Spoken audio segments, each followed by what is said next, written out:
आप पूर्व जन्म के पुण्यकर्मी प्राणी हो, उनको मनुष्य जीवन मिला है, तो वो आज भी भक्ति की कसक आप में विद्यमान है, आप भटक रहे हो। और कुछ ऐसे व्यक्ति हैं एक ही घर में, एक तो इस ज्ञान को सुनते ही भाग लेता है और दूसरे को समझाने की चेष्टा करते हैं तो भी वो नहीं मानते हैं, विरोध करते हैं। तने देवी देवता छोड़ दिए, तने बैठा बैठा दिया है, देवता रुष्ट हो जाएंगे, ये हो जाएगा, नुकसान हो जाएगा, या वो भक्ति करते ही नहीं है। तो इसका कारण बताया परमात्मा ने। कबीर साहब कहते हैं, सठ दल दोनों दीन का, दिल में दोष न धार, सतगुरु का कोई एक है, यू काल का सब संसार। जैसे कोयल जो होती है, ये कोयल अपना अलग से घोंसला बनाकर अंडे नहीं पैदा करती, क्योंकि अलग से वो अंडे देती है तो कौवे उसको खा जाते अंडों को। वो ऐसे सूझबूझ से अपना काम निकालती है। जो मादा काग कौवी कहीं अंडे उत्पन्न कर देती है, उस ताक में रहती है, और जब वो कभी बाहर जाती है अपना आहार करने के लिए, चुग्गा चुगने के लिए, तो पीछे से उसी के घोंसले में अंडे उत्पन्न कर देती है। अब वो कौवी वापस आती है तो वो 2 के स्थान पर 4 अंडे पाती है, लेकिन वो समझ नहीं पाती है तेरा कौन सा है, दूसरा कौन सा है। तो उन सभी को वो उसको परिवरिश कर देती है, उनसे बच्चे निकाल देती है और उनमें उसका अपना सा मोह हो जाता है। और वो कोयल सामने देखती रहती है, उनके आसपास रहती है कि कब ये बच्चे उड़ने योग्य हों और फिर इनको मैं साथ ले जाऊं। जब वो देख लेती है कि ये बच्चे कुछ दूर तक उड़कर वापस आने लग गए हैं, तब दूर वृक्ष पर बैठ के अपनी बोली बोलती है, कुहू कुहू की। जो कोयल के बच्चे होते हैं वो उस आवाज़ से प्रभावित होते हैं और ऐसे चारों तरफ देखते हैं, उस आवाज़ के साथ वो खींचे चले जाते हैं। और जो काग वाले होते हैं उनका असर भी नहीं होता, वो अपने बैठे ऐसे ही, वो उड़कर चल पड़े, कोयल वाले काग वाले वहीं रह गए। अब कौवी दौड़ती है, उड़ती है पीछे पीछे उनके साथ कि मेरे बच्चे गए, तो कोयल और दूर चली जाती है, कुहू कुहू करती हुई उड़ती हुई, तो बहुत दूर निकल जाती है। कौवी वापस आ जाती है कि कहीं पीछे ये बच्चे तो गए सो गए, कहीं पीछे वालों को हानि ना हो जाए, उनको छोड़कर वह वापस आ जाती है। तो कोयल वाले बच्चे अपनी माँ की बोली पहचान कर उसके साथ चले जाते हैं और काग वाले वहीं रह जाते हैं। घर घर के अंदर आज ऐसी स्थिति हो चुकी है। जो परमात्मा के पूर्व जन्म के संस्कारी हंस हैं, परमात्मा की इस बोली को, कोयल की बोली को सुनते ही फड़क गए और भाग लिए सतलोक आश्रम की ओर। और वो भी अगर शाने नहीं हुए हैं, अभी समझन जोगे जो शेष रह रहे हैं, ये भी हो सकता है, तो वो भी अगर कोयल के होंगे तो अवश्य सतलोक आश्रम बरवाड़ा में आना पड़ेगा उनको। तो ठीक इसी प्रकार पिछले संस्कार से आपको सब वस्तु प्राप्त हो रही है, लेकिन आगे की भी तैयारी करवानी है। जैसे काग भूषण का पिछला संस्कार नहीं था, ऐसा रीजन बन गया और उसके ऊपर इतना सत्संग की बौछार होगी, ना चाहते हुए भी उसने वहाँ रहना था। रोज ऋषि ने, संत ने सत्संग करना था, उसका असर हो गया। अब जैसे किसी को सर्प डस जाता है और पहले मंत्रों से यंत्र ये सब जतन हुआ करते थे, गारुड़ एक मंत्र सिद्ध कर लेता है वेद, और उस मंत्र से फिर वो विष उतारता है। तो उस जिसको सर्प ने डसा हुआ है वो अचेत पड़ा है, ना उस मंत्र की लैंग्वेज समझता है, ना आवाज़ सुन रहा है, लेकिन वो मंत्र फिर भी उसके ऊपर असर करके विष रहित कर देता है और वो सचेत हो जाता है। ठीक इसी प्रकार आज परमात्मा ने यही तरीका बनाया है। ऐसे साधन बना दिए, चिप बनवा दी, वीडियो ये DVD बनवा दी, सुबह दोपहर शाम की आरती कंपलसरी करनी पड़ेगी।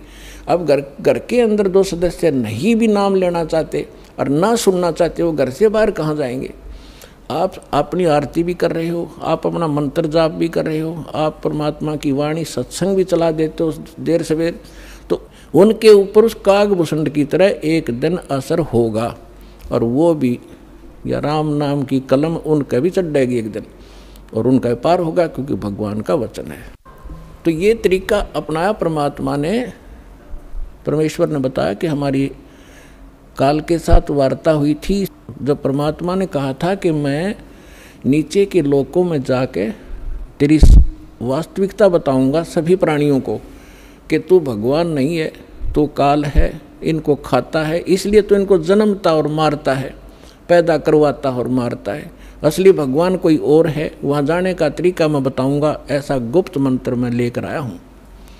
तब काल ने पैर पकड़ दिए, बहुत ज़्यादा जो है प्रार्थना की, परमात्मा ने स्वीकार की। इसने कहा कि भगवान 3 युगों में जीव ना ले जाना, कम ले जाना थोड़े थोड़े, और चौथे युग में कलयुग में कितने ही जीव ले जाना, इतनी दया मेरे पर कर दो। परमात्मा को भी पता था कि सतयुग त्रेता द्वापर में ये जीव गणे दुखी नहीं होते और इनकी पूर्व जन्म की बैटरी चार्ज होती है, उसी से ये सुखी होते और ये सोच रहे होते हैं हम राम और कृष्ण की भक्ति कर रहे हैं, शायद इसी से सुखी हैं, तो इसलिए ये मेरे ज्ञान को स्वीकार नहीं कर पाएंगे। मालिक को मालूम था, तो इसलिए मालिक ने कहा था परमात्मा ने कि भाई ठीक है, चौथा युग जब कलयुग आई तब हम अपना अंश पठाई और काल फंद छूटे नरलोई, सकल सृष्टि परवानिक हुई। परमात्मा ने कहा था जब कलयुग के अंदर मैं अपना दास भेजूंगा और फिर ये काल के सब बंधन छूटेंगे और सारा विश्व मानव शरीरधारी प्राणी और साथ में जो मनुष्य, जो पशु पक्षी हैं, वो भी मनुष्य धारण करेंगे और वो सभी परमात्मा की भक्त नाम लेंगे। सकल सृष्टि परवानिक हुई, परवानिक माने दीक्षित होंगे। और कहते हैं कलयुग बीतते 5500 पाचा, तब ये वचन मेरा होगा सच्चा।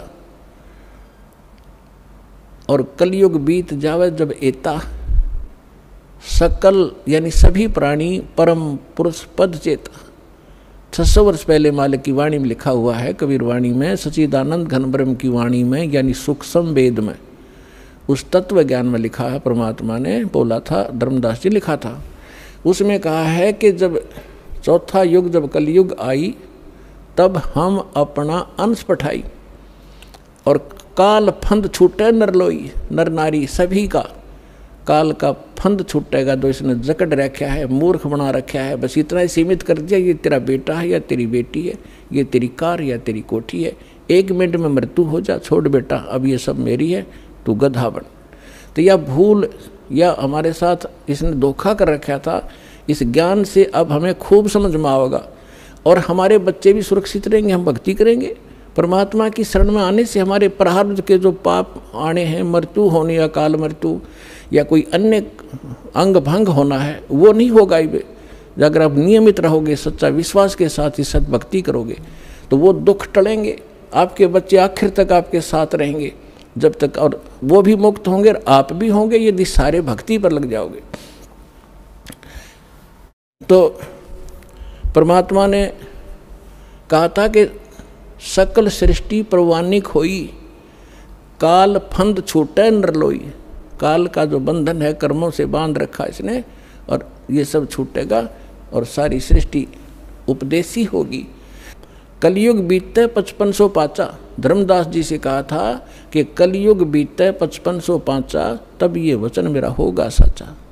आज से 600 वर्ष पहले मालिक ने ये कहा था कि पूरा विश्व मेरी भक्ति करा करेगा कबीर की, और सभी उस सतलोक के परमेश्वर के उस परम पद के जानकार होंगे, सबको ज्ञान हो जाएगा उस परम पुरुष के उस पद का, जो गीता अध्याय नंबर 18 के श्लोक नंबर 62 में कहा कि अर्जुन तू सर्वभाव से उस परमेश्वर की शरण में जा, उसकी कृपा से ही तू परम शांति को और सनातन यानी शाश्वत स्थान को प्राप्त होगा।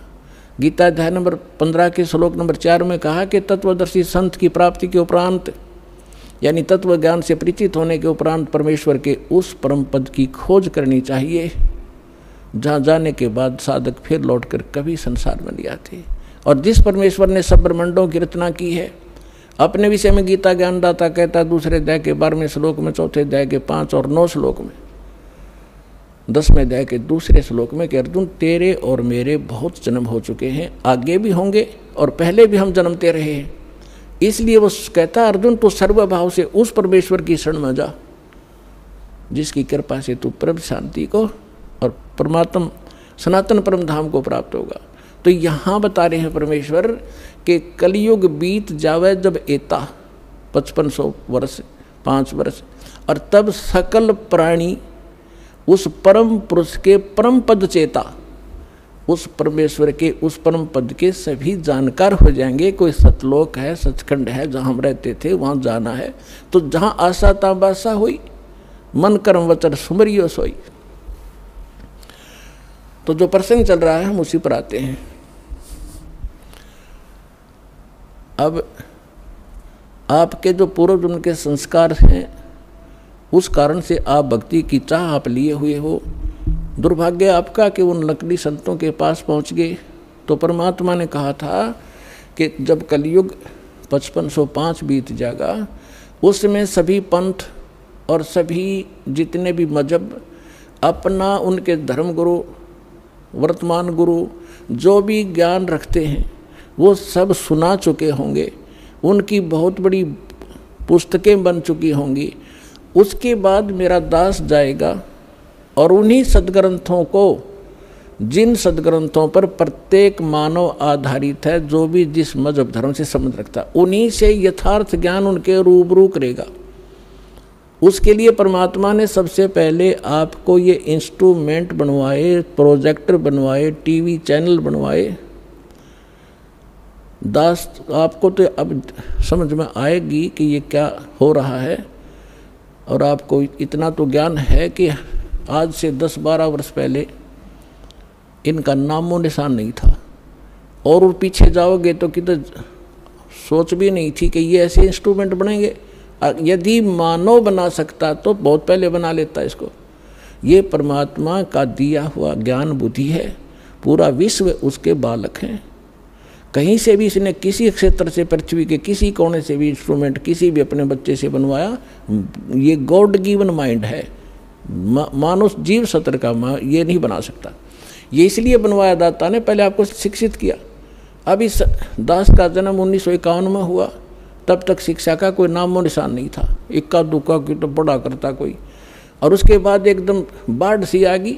इतने आकर्षित हुए, कारण कुछ भी बिना, चाहे रोजी रोटी के लिए सब ने डिवोट कर दिए अपने बालक।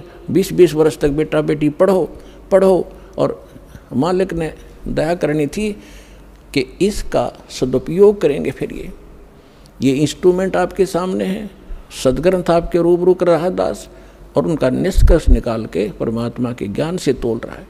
तो इस मानुष जीवन का मूल उद्देश्य यही है कि आप भक्ति करके यहाँ से पीछा छुटवाओ, और जिस परिवार को आप सुखी और धनी देखना चाहते हो वो भी भगवान से ही हुआ करता है।